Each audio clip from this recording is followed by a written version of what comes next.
Hello snowboarders of the internet. This is Boot Fitting 101 and I'm your host Avran LeFeber. In this video we're going to be talking about tongue shims, what they do, when you need them, and how to apply them. The main reason to use a tongue shim is to suck up volume, whether your liners have packed out extensively or you've got tiny little chicken legs and you can't find a boot that quite fits and holds you down right. This is one way to just suck up a bunch of volume.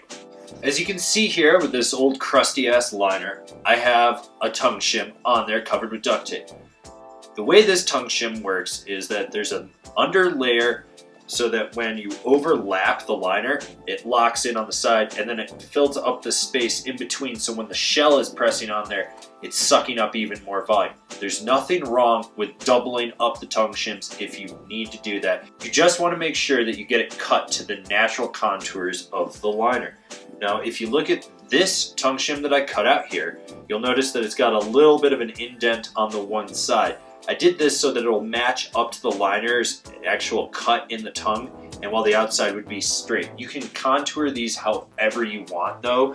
For this quick fix, you're going to need a couple things. A sheet of 3M foam to cut your actual tongue shim with, a razor knife, a heat gun, and as always, your trusty duct tape.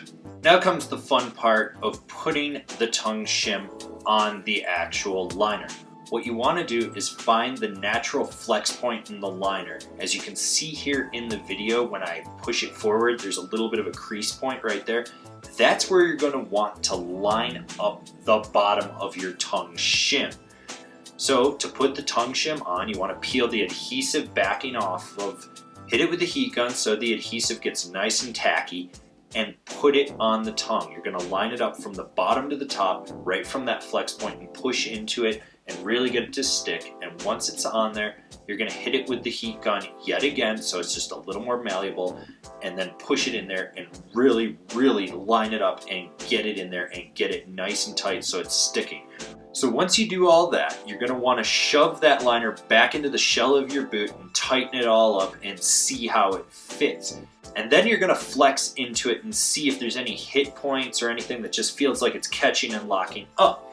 If it is, what you're going to want to do is cut some flex points into the liner of the boot, like I did here in the video where I just went horizontally from side to side, just to really get them so that when you flex forward, they're going to flex and bend. You can cut thin ones, thick ones, it doesn't really matter. If you need to cut a little ridge in there and pull it out, go right ahead. That way it's going to be that natural flex point, but it's still going to suck up volume. Now, for those of you with chicken legs that are worried about the liner not contouring to the natural shape of your leg, you can cut vertical slits down the tongue shim just to allow it to naturally flex right around your shin bone, and that'll work. These are also great for just allowing it to have a little more lateral flex in there. Now, if you're looking to get this to stiffen it up, well then you might not want to cut any flex points into it.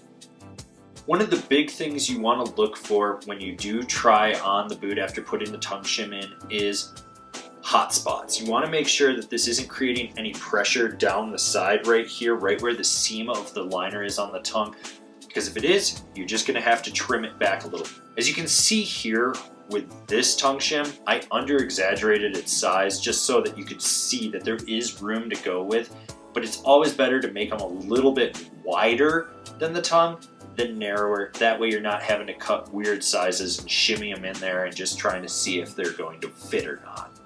If after you've put that first tongue shim on, it's not sucking up enough volume, you can put another one on top of it. I just recommend that you stagger it and make it a little bit smaller so that way when you actually put the liner together and it's tight, it contours and lines up with it like I did here on my old liner. And as you can see, it really definitely locks in. And there's nothing wrong with doubling up. If you're going to triple up, then maybe you might want to look at a different boot or an aftermarket liner, which I've already covered what the benefits are of an aftermarket liner in another video.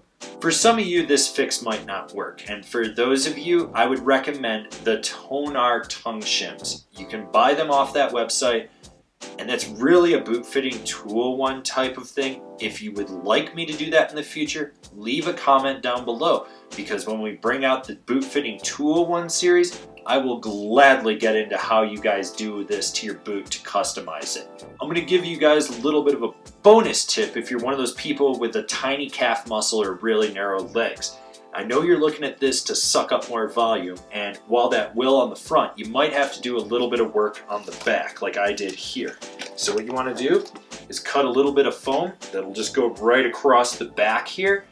Hit it with the heat gun, make sure that it's on there, get it pressed in and everything, cover it with duct tape, and that way it's going to cradle the calf at the back of the boot and just suck up more of that volume around the top, just making it more snug and more secure.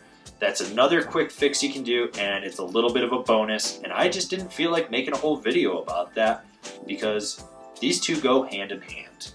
So hopefully you learned a little something from this video, and now you're going to go try out tongue shims to suck up some volume or rectify a few of your problems. If you are, leave me a comment down below. If you're not, leave me a comment down below. You're the only human interaction I have anymore besides Kevin when he's not diagnosing me with whatever disease I have of the week. Also, if you're a troll, I'm going to just assume that you're going to tell me I'm full of shit, which I'm not. I know more than you, so fuck off and die. I will probably mock you in the comments. If you're new here, remember to subscribe, click the bell, get those notifications. You want to get all the notifications. You never want to miss a video. I'm serious. You never want to miss a video. And if you really want to support us, check out Angrysnowboarder.vip. Our community over there wanted boot fitting videos for all the snowboarders of the internet, and we've delivered all month long. So if you want to shape the content that you see in the future, that's one of the ways to do it. And there's perks like free stickers and behind the scenes videos plus Q&As. As always, I've been your host, Avran LeFeber, and I'll see you in another video.